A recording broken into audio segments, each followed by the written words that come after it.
Welcome back to another video. So this is going to be my week 3 of 2023 trading log.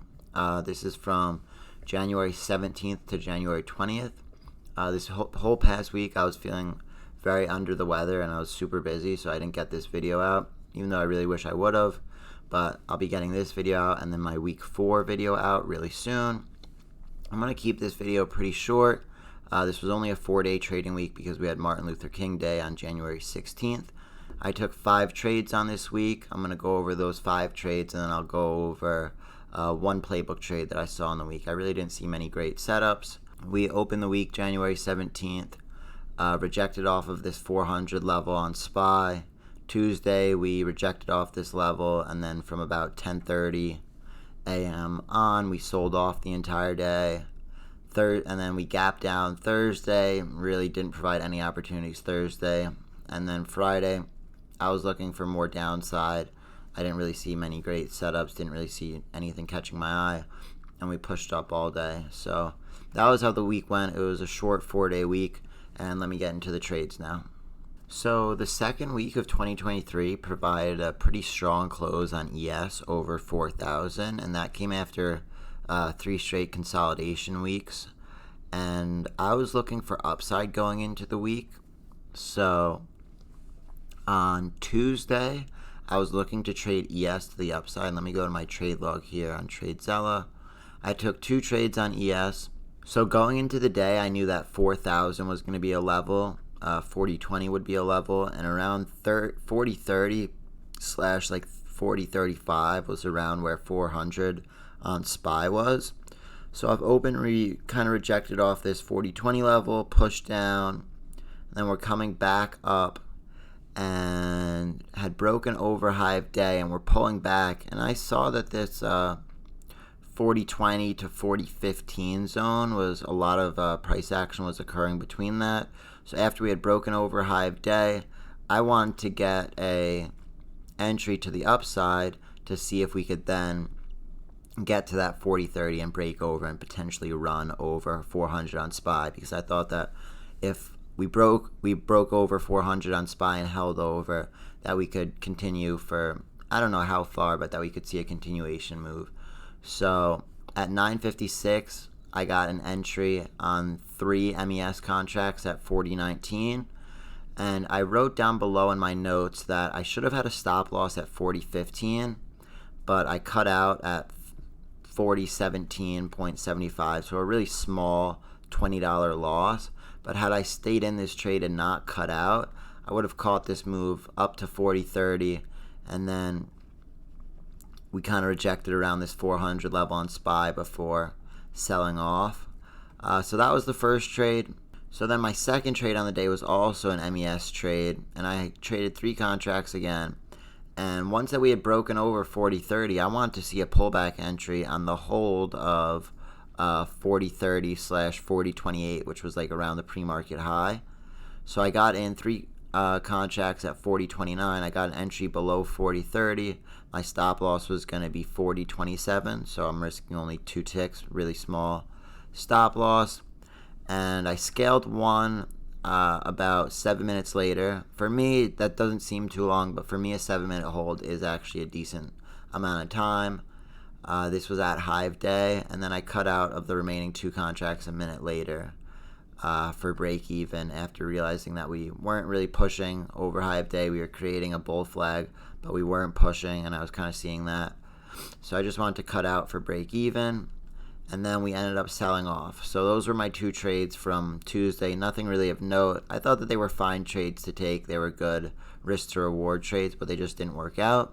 So I took 1 trade on Wednesday, the 18th, on Tesla, because Tuesday we had a really strong day on Tesla, a strong green daily candle, and the whole market was pretty flat on the day. So that gave me indication that we were seeing relative strength on Tesla, and we had broken over that 125 spot. And I think we had a high of day at 131.7, and then we were gapping up pretty significantly in the pre-market. So I was looking for a red to green opening drive trade, because I was seeing that 135 was a potential level, but I was also seeing 136 / like 135.75 was a level in the pre-market. So I wanted to see us hold that spot, get an entry, and then push over pre-market high and maybe push up to 140. So I got in 4 contracts at $1.73, and I got in below 136. I got in around 135.8, risking only below 135.5, and at 9:31, after having a red 9:30 candle, we had broke below that 135.5 spot, and 9:32 we broke below 135. So I could see that that strength wasn't continuing after we had gapped up. So I didn't want to force another trade on this. I was happy with this. When you gap over or gap under the previous day's price action, that will inherently provide a gap fill. So when we were opening around 136.5, I think, yeah, 136.5, that meant that if the high of day from the previous day is 131.7, we have a 5-point gap to the downside. So even though it looks strong, like we're gapping up, it's very common you'll see that gaps will be completed. So I knew, and I guess I wasn't ready in the moment to trade this. I knew that we might continue and fill the gap to the downside. So I'm going to go over at the end of this video the playbook trade that I saw on Wednesday on Tesla, which was to the downside. Even though off open, I was looking to trade this to the upside. All right, and then I took one trade on Thursday the 19th, and I was really, really happy with this trade because I got a great entry on it. It was exactly the setup that I was seeing. I managed it. I stayed super patient. I was super happy with this trade in general. It was a flat trade. I made no money on it, but I got in. I sold 4 MES contracts. I got short at 39.20.5. And if you could see, we opened right here. We pushed up strong over 39.20, so basically no price action occurred below 39.20. And then you can see these 1-minute wicks where we're clearly in an uptrend holding 39.20. And then we had pushed up and failed to push higher, and then sold off super sharply and got below low of day and got below this 39.20 to 39.23 spot, which was a zone that I was seeing. So I wanted to see a rejection off of this zone and then a continuation below 39.10 because 39.10 was acting as support in the pre-market. So I got in 4 contracts. I sold short 4 contracts at 39.20.5. I sold 1. I got in at 9.50. I sold 1 at 9:53, 3 minutes later, at low of day, 39.16.25, and then I wanted to hold the remaining 3 until we got to 39.10. I wanted to see us push below this 39.16 spot. I was going to sell 2 at 39.10, and then see how far we ran if we continued to the downside, and hopefully get a push down to 3900, where I would have sold the last contract. So this was my intended pre-trade R multiple, was the 3.5 R trade, but I eventually stopped out of the remaining 3 contracts for break even, and this was a break even trade.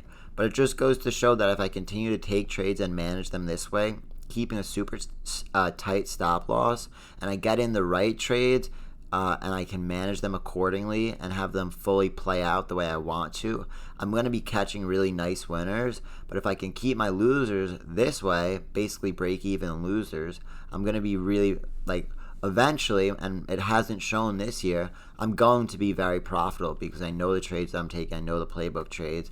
I'm just not catching and taking the entries yet on the year. And I also want to note that this was a break-even trade, and I was up about $70 on this trade, but I'm not looking, like when we got to low of day at 39.16 and I got about 4 ticks on ES, I'm not looking to sell my entire position.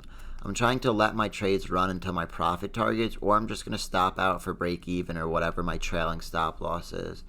Alright, so my last trade of the week was on Friday, and Thursday after close, Netflix reported earnings, and we gapped up pretty significantly on this. And I was looking for a trade-off open, but we really didn't have any setups here, no levels that I wanted to trade around. And then we pushed up pretty nice. Look, we had gapped up, pushed up really nice, but there was no entry provided. I didn't see. And then we had pushed up to 344, and I could tell that this 341 to 340 zone was potentially support, it looked like.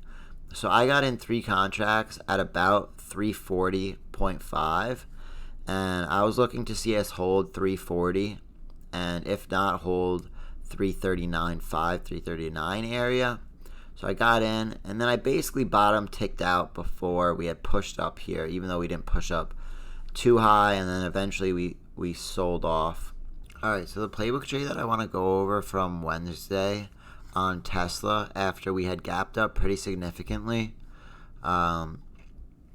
was, so this is on the 5-minute chart. We had a high of day at 131.7, and then clearly off open we're red and we're selling off. And now let me head over to the 1-minute chart.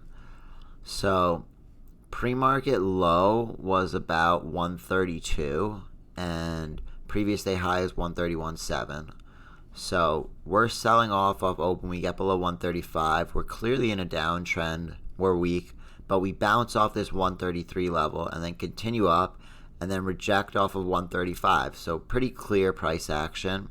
Maybe this is a good trade if you're looking for it. It's not exactly what I'm looking for because 135, yes, was acting as an inflection zone, but wasn't a clear level to me, so I didn't want to trade around it. And then we had sold off below low of day, and we had almost, low of day is 133, and then we had almost completed the gap fill, but hadn't completed it quite yet.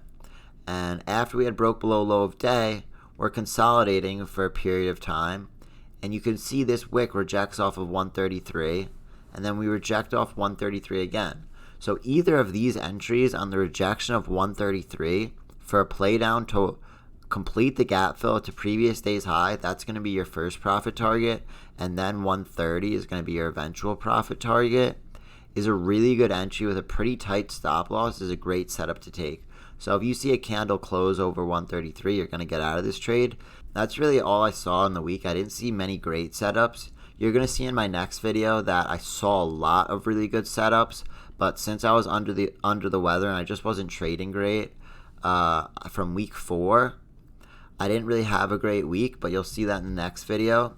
So I hope that you got a little something from this video. If you have any questions or if you traded this well, just let me know down in the comments. And I hope you enjoyed and have a great rest of your day.